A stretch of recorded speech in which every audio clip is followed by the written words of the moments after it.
Hello everyone, welcome to my channel. ఇవాళ recipe దోసకాయ పచ్చడి అండి. ఇలా దోసకాయ ఉంటుంది కదండి, ఈ దోసకాయని ఇలా పైదంతా తీసేసేయాలండి. ఇలా తీసేసి దీన్ని ఫస్ట్ మనం చెక్ చేసుకోవాలన్నమాట. చేదుగా ఉందా పుల్లగా ఉందా అనేసి. చేదుగా ఉంటే యూస్ చేయకూడదండి, పుల్లగా ఉంటేనే మాత్రమే యూస్ చేయాలి. చట్నీకి మన రోటి పచ్చడిలాగా చేసుకోవాలండి. దీన్ని చేసేద్దాము.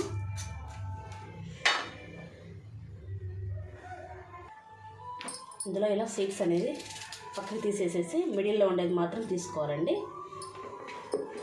ఇలా సన్నగా పీసెస్గా కట్ చేసేసుకుందాము.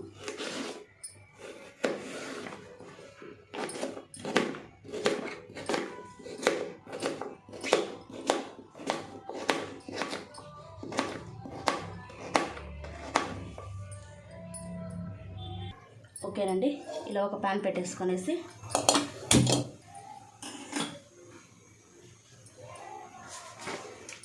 ఒక టీ స్పూన్ జీలకర్ర,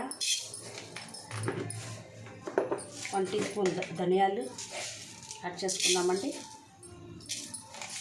కొద్దిగా మెంతులు యాడ్ చేసుకుందామండి. వేగిపోయాయండి, మిక్సీ జార్కి వేసేసుకుందామండి.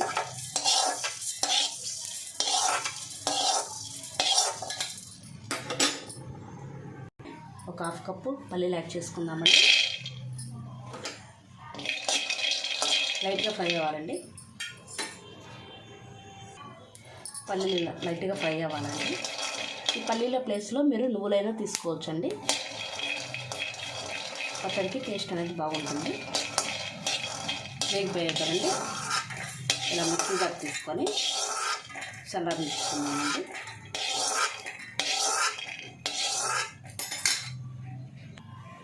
ఆయిల్ యాడ్ చేసుకుందామండి.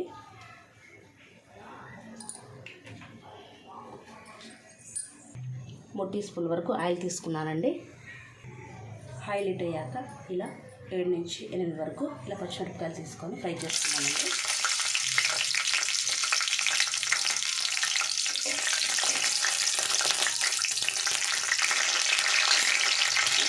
టమాటా పెట్టుకుంటే ఫ్రై చేసుకుందామండి. చూసారు కదండి, ఫ్రై అయిపోయింది. ఇప్పుడు టైంలో కొద్దిగా కరివేపాకు తీసుకొని ఫ్రై చేసేసుకుందామండి. కరివేపాకు వేయడం వల్ల టేస్ట్ బాగుంటుందండి చట్నీకి. వేయండి. ఇప్పుడు మిక్సీ జార్లో తీసేసుకుందాము.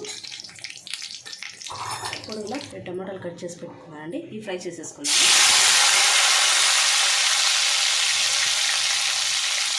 మిక్సీ చేసుకున్నామండి.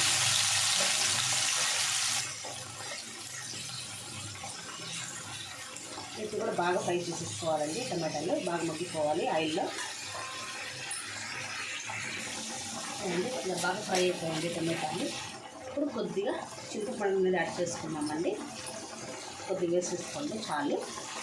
టమాటాలు యాడ్ చేసాం కదా, సరిపోతుంది. బాగా వేడిపోయింది కదండి. ఇప్పుడు ఇలా దోసకాయలు యాడ్ చేసేసుకోవాలండి.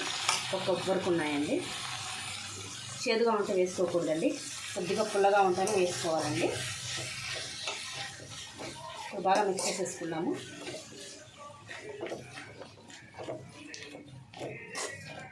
బాగా ఫ్రై చేసేసుకోవాలండి ముక్కల్ని, దోసకాయలన్నిటిని.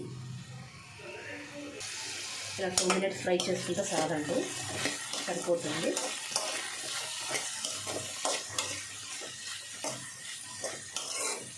ఎక్కువసేపు ఏమీ అవసరం లేదు. దోసకాయల ముక్కలు అనేది మెత్తబడాల్సిన పని లేదు. ఒక 2 మినిట్స్ ఇలా ఫ్రై చేసేసుకుంటే సరిపోతుంది ఆయిల్లో. ఇలా బాగా వేగిపోయాయండి. ఇప్పుడు ఆఫ్ చేసేసుకుందామండి. కొద్దిగా చల్లనిచ్చుకుందాము. తీసి పక్కన పెట్టేసుకుందామండి. బాగా చల్లారాలండి. ఇప్పుడు ఇందాక మనం ఫ్రై చేసేసి పెట్టుకున్నాం కదండి, పచ్చిమిరపకాయలు, కరివేపాకు, పల్లీలు, ధనియాలు, జీలకర్ర, మెంతులు, వీటిని ఇప్పుడు మిక్సీ పట్టేసుకుందామండి. ఇలా కొద్దిగా వెల్లుల్లి వేసేసుకుందామండి. 4 నుండి 5 వెల్లుల్లి, టేస్ట్కి సరిపడా ఉప్పు. ఇప్పుడు మెత్తగా మిక్సీ పట్టేసుకుందామండి. ఇలా మెత్తగా మిక్సీ పట్టేసుకున్నామండి. ఇలా రావాలన్నమాట. ఇప్పుడు మనం ఫ్రై చేసి పెట్టుకున్నాం కదండి దోసకాయలు, టమాటాను, ఇవి కూడా అంతా యాడ్ చేసేసుకుందామండి. కొంచెం కొంచెంగా వేసుకొని యాడ్ చేసుకుందామండి. కచ్చాపచ్చాగానే పట్టేసుకుందామండి. ఈ ముక్కలు కూడా యాడ్ చేసుకున్నామండి. కొద్దిగా ఇలా ఆనియన్స్ కూడా యాడ్ చేసుకుందామండి. టేస్ట్ చాలా బాగుంటుందండి. కచ్చాపచ్చాగా పట్టేసుకుందామండి మిక్సీలో. ఈ టైంలోనే మీరు సాల్ట్ అనేది చెక్ చేసుకొని సరిపోకపోతే కొద్దిగా వేసుకోండి.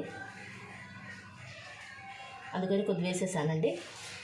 ఇదే ప్యాన్లో కొద్దిగా ఆయిల్ యాడ్ చేసుకుందామండి. పోపు పెట్టుకోవాలి కదండి చట్నీకి. కొద్దిగా ఆయిల్ యాడ్ చేసేసుకొనేసి పోపు పెట్టేసుకుందామండి. దోసకాయ పచ్చడిలోకి బాగుంటుందండి. హీట్ అయిందండి ఆయిల్. ఇలా పోపు దినుసులు అనేది వేసేసుకోవాలండి. ఇలా చిట్టపట్టిన తర్వాత కొద్దిగా కరివేపాకు, కొద్దిగా వెల్లుల్లి,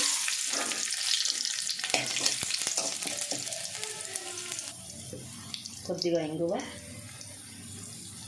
టేస్ట్ తగ్గట్టు కొద్దిగా వేసుకోవాలండి. ఇంగువ ఎక్కువ అవసరం లేదు. కొద్దిగా పసుపు పొడి అండి. మిక్స్ చేసేసుకున్నామండి. కొంచెం ఇలా యాడ్ చేసుకున్నాము.